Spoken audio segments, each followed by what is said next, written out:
Hi guys, it's me, Hi Inday guys, Marikit, it's me. ang babaeng palaban. Kasama ko ngayon ang mga bagets. Hi guys, And yes, it's me, Niralyn Vloggers. anong mo channel mo? Niralyn Vloggers. Neralyn Vlogger. Vlog. Ga, dinhilang mo ga kay Lapok ha. Dinhilang mo ha. Dinhilang mo ha. Kay kasi pupunta kami doon kasi baka may makain doon na tino-tino. Maubang na ko.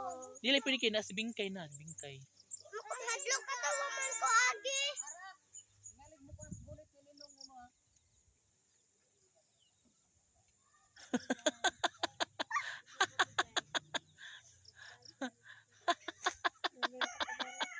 So nandun na sila ni Neralyn, mga kaibigan ko, at ni Sofia. Si Janet Sofia. Ayan. So kailangan lang namin na my God, hindi kami makakaalis dito mga kaibigan ko kasi sobrang dulas ng daan. And yes, pupunta na lang kami doon sa may kabilang side. Tara, go na.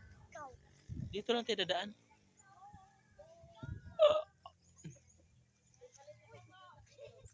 Siyempre, ito yung pinaka the best sa lahat. Ando na yung mga bata sa unahan. And kailangan namin na makarating doon para unsa ba na? Isa may nangita day nay. Wala. Oh. Nga to tagi.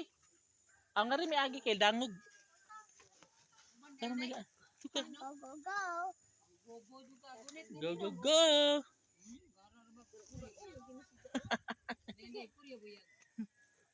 Pwera buyag. Asa man dai si Jack? Guys, nandito si Alinda, nanguha siya ng dahon ng alokbati para sa kanyang hapunan. Diba? Ano lang sa saba isda. Sobrang dami pa rin ng dahon ng aming alokbati, and yan ang pinakamaganda at pinakamasarap Sarap ilagay sa ula. yes, tinolang tamarong.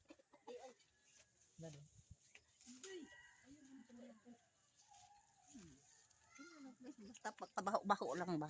Thank you. Na makay bisita.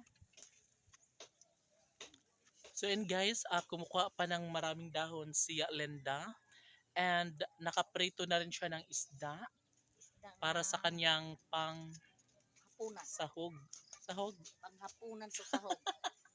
Yes, sa kanyang hapunan. Nasa 10 pamilya sila, 10 miyembro ng pamilya. So kaya ang isang dakot na dahon ng alokbati?